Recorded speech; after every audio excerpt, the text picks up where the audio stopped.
Magnus Carlsen, playing for the SG Alpine Warriors, takes on Jan Krzysztof Duda.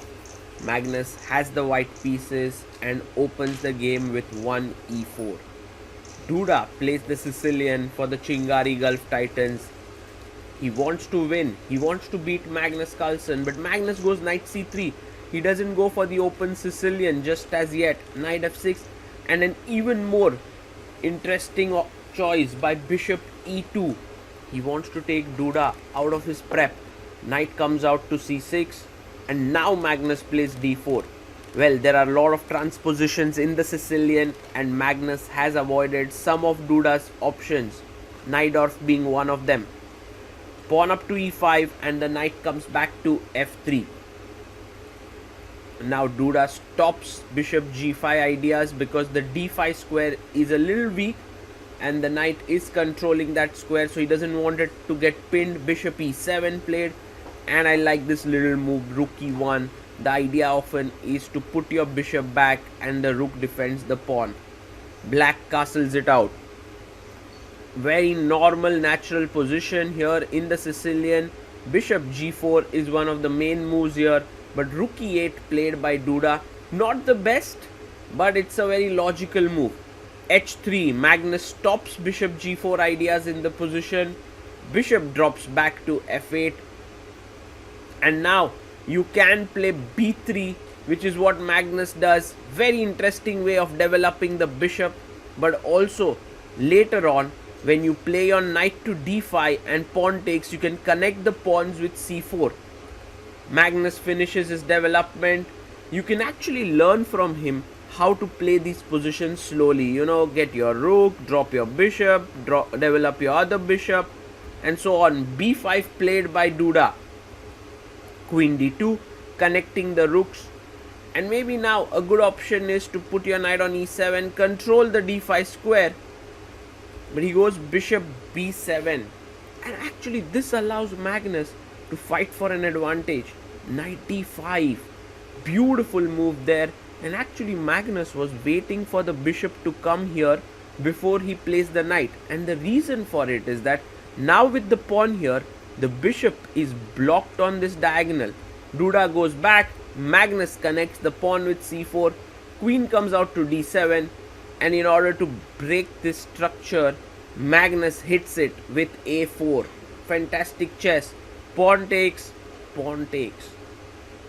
Now if the knight could have reached this square, black was doing completely fine, but the knight is far away from it, and Magnus plays a5 to fix this structure. Duda brings the rook, tries to put pressure on the c4 pawn, but look at how Magnus plays. First bishop a3, keeping an eye on the d6 pawn, maybe c5 at some point. Duda starts to gain counterplay. He says, I'm going to push my pawn, now bring my knight in because I want to attack here. And now Magnus, you have to defend it. So Magnus defends that pawn. And Duda actually moves in with his queen, attacking the bishop as well as the pawn. But Magnus staying calm. He has more space. Duda is attacking him, but he's playing this calmly. Pawn takes. You can't take the pawn. Your bishop is hanging. Have to be careful. So Magnus keeps the rooks. And now this pawn is defended with his other rook. This is actually very intricate play by Magnus Carlsen. Rook c7.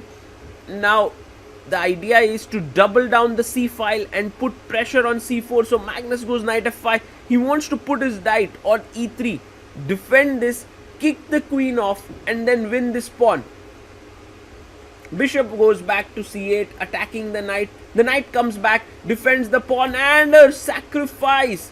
Now if you take with the queen, your bishop is hanging. If you take with the pawn, he wants to go bishop f5 and defend this pawn. But Magnus plays this intermediate move. Brilliant chess. He wants the queen not to attack this, and then later on he can pick this up. Queen b3 comes in. But now you can actually attack it again. That's what Magnus does. Brilliant chess. He found that intermezzo so quickly.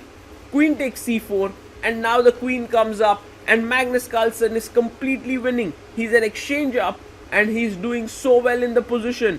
Bishop f5. Duda wants to support this pawn, but He is a pawn down. He's an exchange down, and now rook c1. Great move.